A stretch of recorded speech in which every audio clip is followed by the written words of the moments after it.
So good evening, everyone. First of all, I'd like to thank the organizers of this lecture series, Barbara, and in particular, Clara, for their invitation to speak today. And of course, thank you all for attending. So I'm just going to share my screen so you can see my presentation. Just give me a few seconds.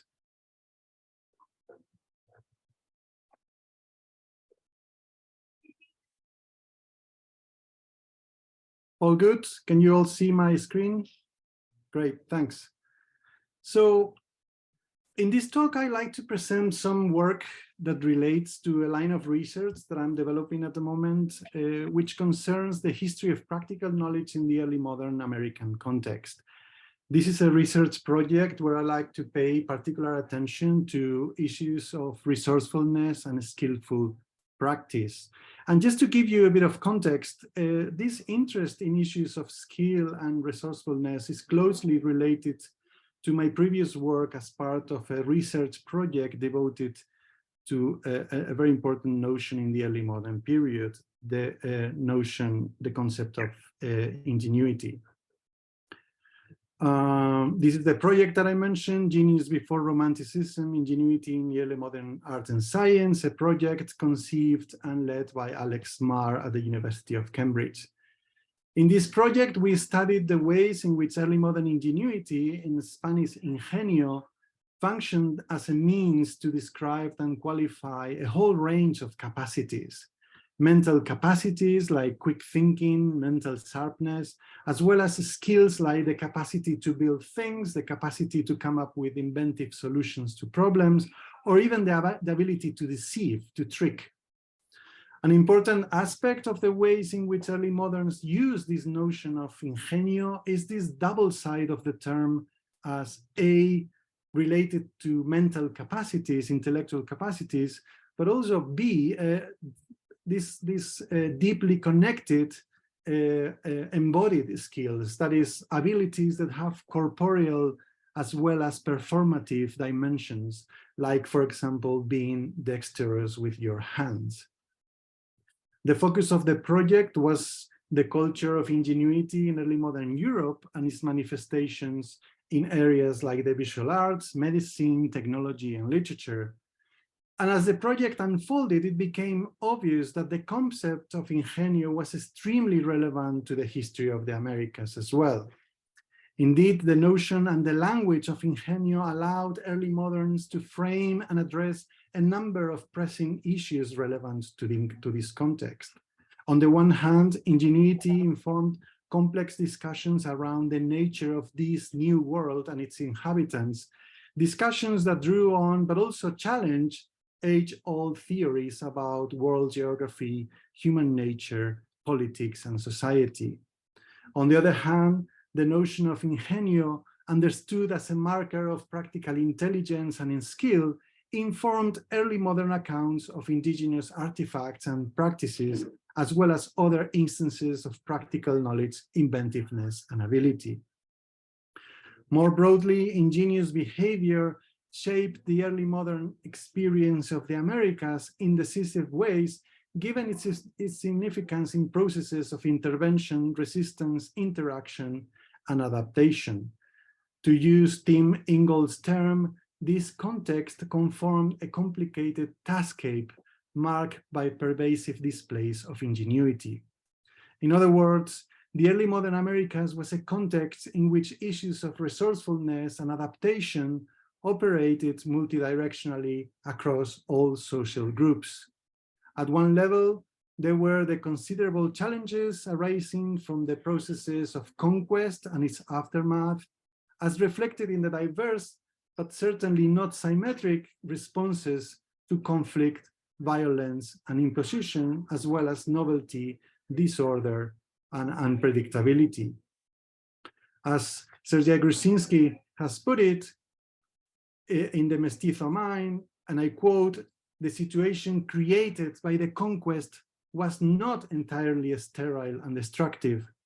It stimulated a capacity for invention and improvisation necessary to survival in an extremely troubled, composite, and totally unprecedented context," end of quote.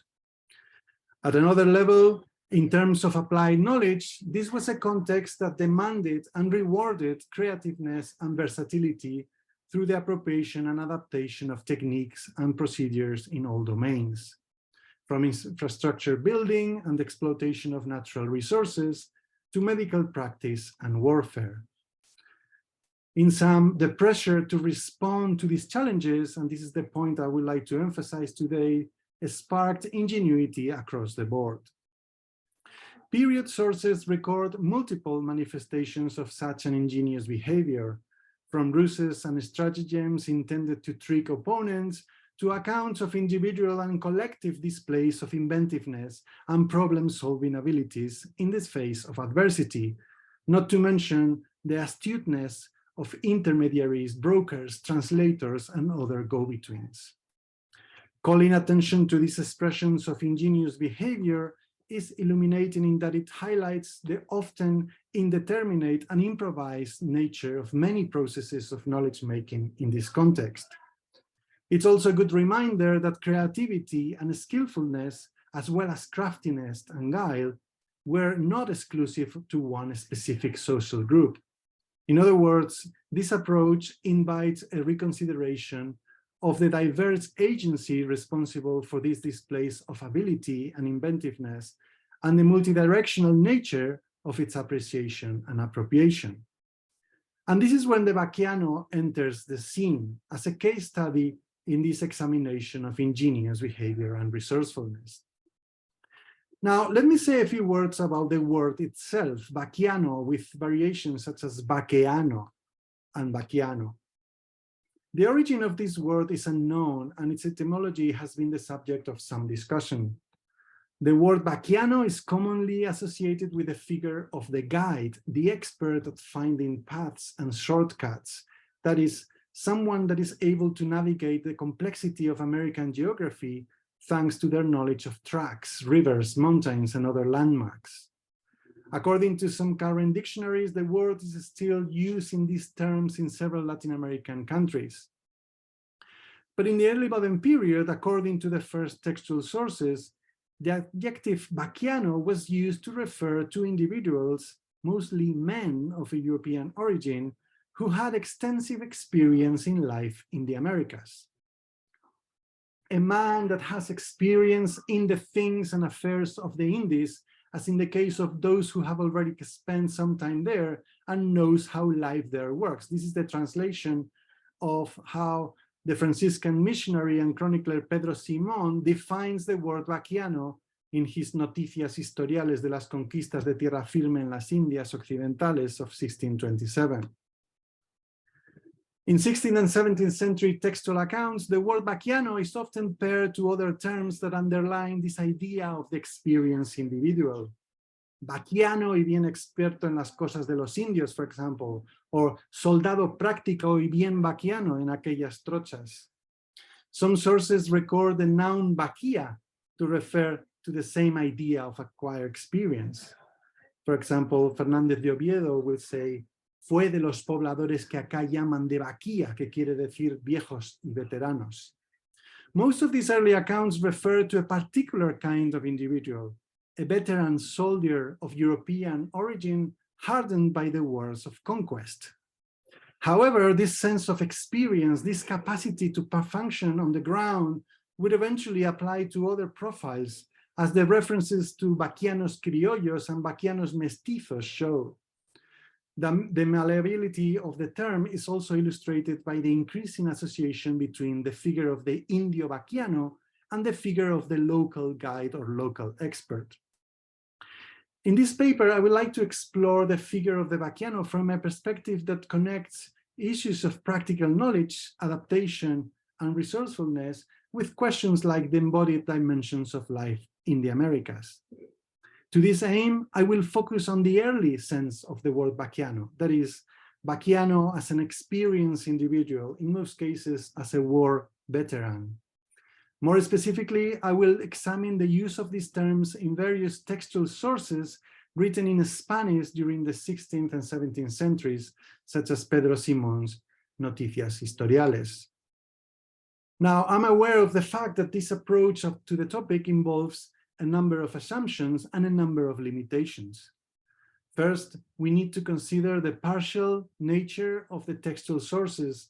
These are all, without exception, authors of European origin directly involved in the colonial project. Second, my account is based on the use of the word baquiano and its lexical family in these textual sources. It's a kind of word history. So focusing on these occurrences comes with the risk of not detecting other accounts where this language is not deployed. In fact, there is no doubt that there were many more baquianos than those that are explicitly mentioned in the rather small corpus of textual sources that survive. In this respect, the case of the mujeres baquianas is worth highlighting because there are not that many occurrences of the word baquiano or baquiana that refer to women. Thirdly, there is the challenge of doing justice to the complex reality of the Americas in the early modern colonial period. One cannot expect the concept of baquiano to function in more or less the same terms for every context and throughout different periods. My account, therefore, flattens somehow the singularities of each specific context, and this is a problem, and I'm aware of it. Nevertheless, I think that this word-based exploration may serve as a first step into a more in-depth exploration of such an interesting but also elusive figure. The case of the baquiano is a good example to illustrate the challenges that come with trying to capture, via the close reading of textual sources, of aspects of life in the Americas that have to do with the domain of the lived experience. As in the case of so many go-betweens active in the Americas, whose presence in historical records is so difficult to trace down, the figure of the baquiano raises interesting methodological questions. And I hope my presentation today shows why taking up this challenge may be worth the effort. Now, I would like to begin my discussion with a reference to the question of adaptation. One defining characteristic of the baquiano is that we are talking about individuals that have managed to adapt to the conditions specific to the regions where they operate. A testimonial provided by the Spanish Jesuit José de Acosta in his Historia Natural y Moral de las Indias illustrates this point very well. In a section of the treatise where he describes the environmental conditions of the Americas, Acosta recounts his own experience of soroche, or mountain sickness, in the Andes. I'm going to be reading from a translation of this passage. In Peru, there is a lofty mountain range that is called Pariacaca. I had heard of this alteration that it causes and went prepared as best as I could according to the advice given by those called baquianos there, or experts. Yet after all my preparation, when I climbed the staircases, as they are called, the highest part of that range, almost in an instant, I felt such mortal anguish that I thought that I will throw myself off my mount onto the ground. And then he writes, although many of us were making the journey, each one was hurrying and not waiting for the others in order to get out of that bad situation. I was left with only one Indian whom I begged to help hold me on my mount. This was soon followed by convulsive retching and vomiting that made me think I will give up the ghost. For after vomiting up my food and a watery residue, that there came vile and more vile, some yellow and some green, and I even vomited blood from the violence felt by my stomach. Now the story goes on, but I think you get the picture.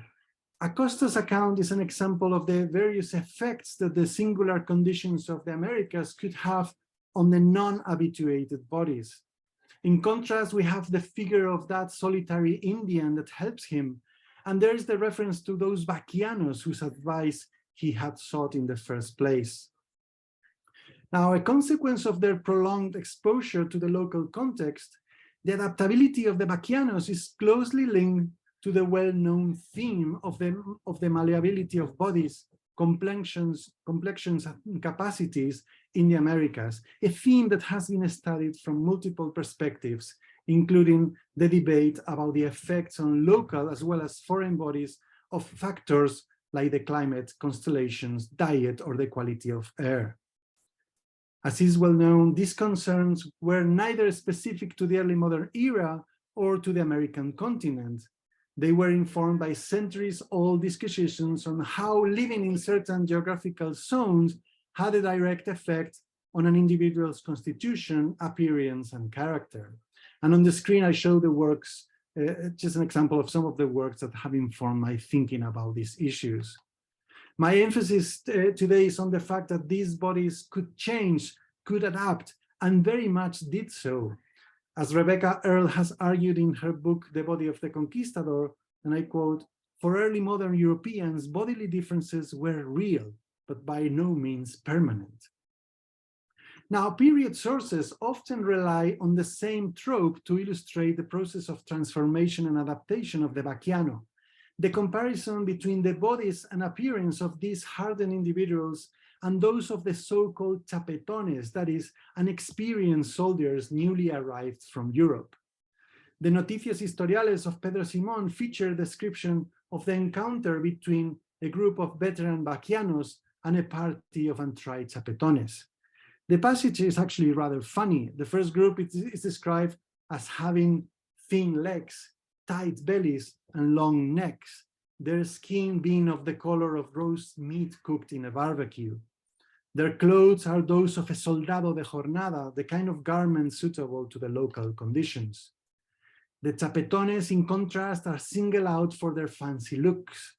The encounter is marked by some humorous exchanges. The chapetones wonder where the meat in the veteran soldier's legs has gone. The bones in those legs, they say, could be turned into flutes. The baquianos instead make fun of the chapetones' feather caps because they represent the air that fills the heads that wear them, and so on. The point of the passage is clear. If lucky, these newly arrived soldiers will live to turn into what they have in front of them. Now, as noted earlier, this question about the effects of local conditions on bodies and capacities was central to many discussions about the Americas. In fact, it fed into a larger discourse on the nature of American nature itself, since early moderns, drawing on long-established theories, continued to conceive the nature of a place as intimately connected with the nature, that is the natural constitution, the natural propensities, in other words, the ingenium of its inhabitants. Take, for instance, the long-standing debate about the pernicious effects of continuous life in the Americas. These concerns not only resolved around the natural constitutions of native inhabitants, as well as long-term foreign settlers, free individuals as well as slaves, but also their descendants, that is, the extensive and diversified community of criollos, mestizos, and other peoples of mixed extraction. An important development around these issues was precisely the criollos' response to these ideas. In the context of increasing vindication of their rights over the governance of these territories, a number of thinkers sought to legitimize the criollos' claims through arguments that demonstrated the benign influences of American nature, particularly on criollos themselves. And as Jorge Cañizares Esguerra has argued, an important case is that of the Spanish physician Juan Cárdenas, whose primera parte de los problemas y secretos maravillosos de las Indias, published in 1591, investigates, among other phenomena specific to the New World, the reason why most of the Spaniards that are born in the Indies are of ready, subtle, and lively ingenio.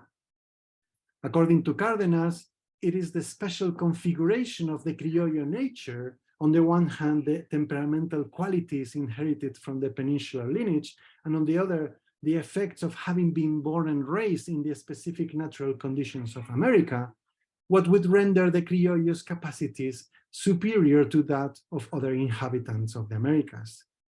And as the debate continued at the turn of the century, other publications would offer comparable or contrasting views, enriching this discussion considerably. Incidentally, this is exactly the same period that saw the beginning of the critical reception of an influential treatise devoted to explore the diversity of human ingenios. Juan Huarte de San Juan's Examen de Ingenios para las Ciencias, first published in 1575 and then in an expurgated edition in 1594. With its reformulation of classical, medieval, and early modern accounts of human temperament, bodily constitution, and natural abilities, Huarte de San Juan's treatise clearly shares much with the corpus of writings that discuss the nature of the New World and its inhabitants. In fact, when considered from the perspective of the long history of 16th century disputes on these issues, Huarte de San Juan's treatise emerges less as an early landmark, as it's often characterized, and more as a middle way, but still central episode in a history of early modern accounts of ingenuity, to which the writings on America have much to contribute. True, the New World is not explicitly addressed in Huarte de San Juan's books. However, through its emphasis on ingenuity as mental capacity and its exploration of diverse forms of human ability vis-a-vis natural constitution, Huarte de San Juan's treatise and its reception really contributed to the intellectual framework under which the debates around America unfolded in the 17th and 18th centuries. The figure of the baquiano emerges as an interesting case in the context of these discussions. What makes these individuals special is both their long-term exposure to life in the Americas and their capacity to adapt to these conditions, that is, to transform their bodies and capacities to the new setting. Such a transformative engagement with the local context and the accumulation of experience would endow the baquiano with a range of interconnected and highly valuable skills: the ability to find directions, the ability to find resources, to avoid dangers, or improvise solutions to unexpected problems. In light of these expressions of practical knowledge, the baquiano stands out as yet another contributor to the complex set of knowledge-making practices that shape the early modern American context. A context, as I noted earlier, marked by issues like the need to be resourceful, the need to be versatile. A context where knowledge-making practices not always followed old world conventions with regard to hierarchies of knowledge and their authority. Some period accounts illustrate the extent to which the baquianos themselves were aware of the value and singular nature of their own expertise. Thus, for example, the Spanish physician Pedro Arias de Benavides, in his Secretos de Cirugía, writes that the experienced baquianos will refuse to be treated by newly arrived physicians. They will wait for at least a couple of years for these physicians to gain the relevant experience by treating others. Now, given this context of knowledge marked by traits of adaptability and versatility, I like to connect the resourcefulness of the baquiano to three notions used to characterize similar capacities. First, as you may expect, there is the notion of ingenio, understood in the early modern period in terms of inventiveness, the ability to design and construct constructions, or the capacity to resolve problems, as stated in the definition provided by Covarrubias in his Tesoro de la Lengua Castellana o Española. Indeed, one can find references to the ingenio of the baquiano in the sources.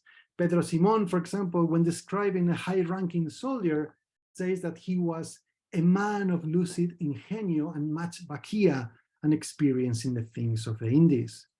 This ingenuity, this practice-oriented knowledge of the baquiano will be revealed, for example, through their capacity to make the most out of scarce natural resources. And I'll give you a quick example. Jacinto de Carvajal, when describing food resources in the region of the Orinoco, writes that the expert baquianos don't need to carry much with them in terms of food provisions. Instead, they can manage with just an axe or a machete, a piece of string, and a hook and a dog. This point may be linked to another issue explored by Alexandra Russo, relevant to our understanding of the significance of ingenio in the early modern American context. The idea that the capacity of native artists and artisans to produce highly elaborate works of art and artifacts with seemingly simple tools would reveal their inventiveness, their practical intelligence, their dexterity, that is, their ingenio, and therefore might be taken as proof of their rational behavior and capacities, that is, their status as true human beings. Secondly, I like to mention the notion of agibilia, coined by the 16th century humanist scholar Juan Lorenzo Palmireno to describe the capacity to function in life. And I'll use the translation provided by Sifra Armon in her study of this term. Agibilia is what common folk call the confidence it takes to make a buck, to conserve and invest it, to dress to best advantage, to be polished, to take one leisure, to influence others and win favors, to maintain good health, not fall for scams and govern oneself. In the Examen de Ingenios, Huarte de San Juan makes references to the relationship between ingenio and this agibilia. Both are associated with individuals endowed with a good imagination, for example, poets, musicians, and painters, as well as jokers and tricksters. Among the activities for which a good and powerful imagination is required, Huarte de San Juan also discusses the art of government and the art of war. The latter is closely linked to the figure of the baquiano, of course. Moreover, in a section of his book where he studies the kind of ingenio that suits the art of war, Huarte de San Juan explores the associations between the imagination, cunning, and trickery as key resources against the ingenuity of the enemy. These associations didn't go unnoticed to the authors of treatises on the art of war, as demonstrated by the interesting references to the ingenuity of the caudillo in the treatise Milicia y Descripción de las Indias by Bernardo de Vargas Machuca. Here again, we are presented with the contrast between the experienced baquianos, whose significance in warfare is highlighted. Vargas Machuca says they know about everything, and the rather useless, in his view, chapetones.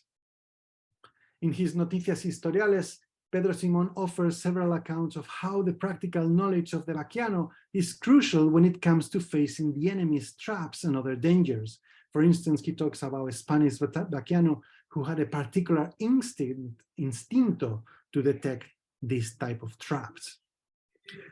Thirdly, I would like to mention the concept of metis, a notion used in the classical tradition to express the practical intelligence, cunning, and versatility of characters like Odysseus. As Marcel Detienne and Jean-Pierre Bernard have argued, this concept will encapsulate a whole range of traits and behaviors, such as, and I quote, flair, wisdom, forethought, subtlety of mind, deception, resourcefulness, vigilance, opportunism, various skills and experience acquired over the years, end quote. Interestingly, as these authors claim, metis, and I quote again, is applied to situations which are transient, shifting, disconcerting, and ambiguous, situations which do not lend themselves to precise measurement, exact calculation, or rigorous logic. And this is exactly the kind of situations that I'm interested in exploring. Now, in direct connection to this, William Emon, in his analysis of the conception of early modern science as a form of hunt, Venatio associates this kind of practical knowledge, metis, with the individual that explores nature, searching for clues, searching for signs and other sources of information. The baquiano's profile as an agent of knowledge fits rather nicely Emon's characterization. And he says, a sharp eye, intuition, good judgment, and sagacity, not theoretical knowledge or facility of logic, those are the marks of the scientist as a hunter. These are Emon's words. His argument not only follows the work of Paolo Rossi and other historians of science and technology, he also relies on the ideas of Carlo Ginzburg with regard to the figure of the hunter and the role of clues as means to think about the historical method. Worth noting with regard to these authors' proposals is the emphasis placed on the context in which these individuals operate. This is a context marked, in most cases, by a sense of urgency, a sense of uncertainty, immediacy, and the need to demonstrate resolution, and versatility. One of the most eloquent accounts of the versatility of the baquianos can be found again in Pedro Simon's Noticias Historiales. This is a passage, the passage features in a section of the treatise devoted to the history of the conquest and rule over the province of Santa Marta in present-day Colombia and Venezuela in the decade of the 1520s and 30s. Simon notes that the baquianos play a rather important role in these wars of conquest, and this is because, and I quote, "They follow tracks and walk and don't get tired. They carry loads. They keep watch, endure hunger, thirst, heat, rain, and night dew without suffering. They can be spies, sentries. They can lay an ambush or prevent one. They can march in silence. They can open new paths. Their weapons don't weight them down. They don't shy away from work. They can identify and locate wild foodstuffs. They can build a bridge or a hut.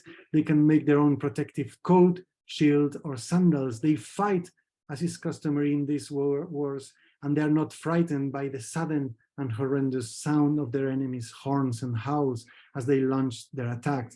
And last but not least, they don't suffer the ailments and diseases that afflict the inexpert soldiers." This is such a rich passage. I hope you agree with me. To the best of my knowledge, here we have the most detailed account of the kind of skills and capacities that will explain the recognition afforded to these individuals, these baquianos. On the one hand, this account underlies the corporeal dimensions of such skills and attributes. The baquianos seem unaffected by heat, hunger, the lack of rest, diseases, or the sound of battle. Please note the emphasis on the senses, sight when it comes to finding tracks, interpreting signs, or keeping watch, hearing when it comes to the sounds of the battlefield, but also in relation to matters of orientation and vigilance, touch, as indicated by the baquianos' resistance to the elements, and taste and smell in relation to their capacity to find their own food or find directions. On the other hand, this passage reveals all these references to their dexterity, their capacity to improvise, and their resourcefulness. Now, as I've tried to illustrate with my references to the concepts of ingenio, agibilia, and metis, the baquianos' behavior relies on a range of capacities that involve both the individual and their surroundings, and these conform an undivided whole. This sense of deep connection between the individual and their environment will continue to function as a crucial trait of the baquiano, especially after the adoption of the term to refer to a local guide in the sense of a native expert, not one of foreign extraction. Now, I hope that by now my take on the figure of the baquiano as a case study for the history of knowledge is clearer to you all. My research seeks to contribute to recent forms of historical investigation whose aim is to shed light on lesser studied forms of knowledge making and exchange in the early modern American context. The crucial work of Grusinski, Earl, and Cañizares-Esguerra has been mentioned already. Another good example of this scholarship is the work of Marcy Norton. In her discussion of how technology shaped the early modern Atlantic world, Norton has emphasized the interconnectedness of various kinds of agency linked to such an interdependent context. More specifically, she has insisted on the entangled nature of the interactions that shaped European and American relations in the post-conquest period. Norton's approach to the study of technology merges various historiographic traditions, including early modern intellectual history, environmental history, and ethnohistory. I'm particularly attracted to her idea of looking at examples of knowledge exchange in the encounter and mutual influence of various cultural systems. She places emphasis on the role of subaltern agents, by which she generally means non-European subjects of colonialism in the European controlled Atlantic system. One of her key aims, which I share, is to explore the extent to which knowledge-making practices in this context of this entangled early modern world were dependent on such subaltern actors as knowledge producers. Another key aspect of her work, and here she's operating under the influence of scholars like Pamela Smith and Pamela Long, is the revalorization of practical knowledge and its practitioners, that is, practical men and women, craftsmen, artisans, and other knowledge makers. Adopting the figure of the baquiano as a case study, I would like to argue, fits with this kind of approach. As the long passage by Pedro Simón shows, the kinds of expressions of practical knowledge associated with the baquiano share many characteristics with the set of entangled agencies and interconnected practices that Norton talks about. Incidentally, the case of the baquiano has much in common with the kinds of transformations and expressions of practical knowledge that underlie also captivity narratives, another fascinating and extensively studied chapter in the history of the early Americas. The case of the baquiano will be, in this view, a form of going native without really fully doing so. Now, there's one final issue that I would like to address and which cannot be overlooked, which is the somber, the rather sinister, in fact, side of this case study. So far, we've been talking about a particular kind of individual whose prolonged exposure to the conditions of the Americas, together with the accumulation of experience and knowledge, would have endowed them with a range of capacities critical to their carrying out their duties. Now, these duties were none other than the duties associated with the war of conquest, and in broader terms, the practices of subjugation and domination that supported the colonial project. In light of this, the baquiano not only stands out as an epistemic actor that is a representative example of the multi-sided nature of the cultivation of knowledge in the early modern American context, as I've been claiming so far. The baquiano also stands out as an especially effective piece of the colonial machinery, his versatility being directly proportional to his deadliness. In other words, in the case of war veterans, their expertise and their capacities turn them into especially lethal colonial agents. A good example is the case of Francisco de Carvajal, el demonio de los Andes. In his Relación del Descubrimiento y Conquista de los Reinos del Perú, Pedro Pizarro writes that Carvajal, and I quote, was a clever and cruel man, very knowledgeable of the art of war. He was so wise, Pizarro writes, that it was said that tenía familiar, that is, that he was assisted by a sort of spirit or devil. This passage captures both the admiration that these individuals raised, as well as the gory side of the kind of knowledge and capacities exhibited by them. And I couldn't help showing this image from The Wrath of Gods. Now, as I said at the beginning, the word baquiano wasn't just used to refer to an experienced person or a veteran soldier hardened by the conquest wars. Period sources reflect the increasing association between this word and the figure of the local expert, whose main task will be to serve as a guide. The baquiano would eventually be perceived, and I quote, as a human compass for travelers, to use an expression used by Freddy Montoya in an article that focuses on the 18th century and discusses the role of baquianos as mediators between the indigenous cultures and the colonial authorities. This latter sense of the word baquiano is the one that is perhaps better known today. The image that comes to mind is that of a native guide leading the way of a party comprised of European individuals, as in the case of so many scientific expeditions whose success really depended on local knowledge.